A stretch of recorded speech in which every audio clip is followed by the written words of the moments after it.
site if you want to apply for jobs in the public. Empower women.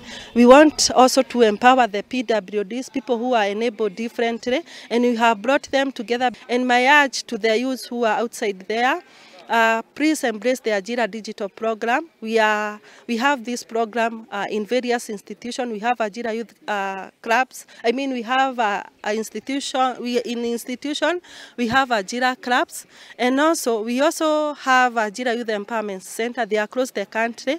You can visit Ajira portal, that is www.ajiradigital.go.ke. We have also collaborated with this vocational training center, whereby we are going also and train these youths. Once we train the youths, we normally share with them the platforms where they can earn, and we have seen there is people have reduced from the misusing of drugs, idleness, and also theft cases have reduced. So this program has really assisted the youth. Beneficiary of Ajira Digital. I started with Ajira Digital at 2022, July, and it has really helped me because I've benefited. I've been able to earn a reasonable income, and it has really come to my aid because when I left college, I wasn't able to secure a job for myself. So when I heard about Ajira, I was really triggered to go and learn.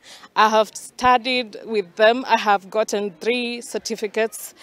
It is really a good program because it is helping the youths and generally people living with disability under the assistive technology program that has been started. I joined Ajira when I was in second year, when I learned that they are training digital skills for free, and I joined. And then I learned that you can start a club, and that is where I got a chance to pioneer Ajira Club in Kirinyaga University. And with that, the Ajira management recognized me as an evergreen champion. As a linguistics and communication student in the university, Ajira was an added advantage for me, because it gave me the skills that would help my course to be more marketable, because the industry is still quite flooded.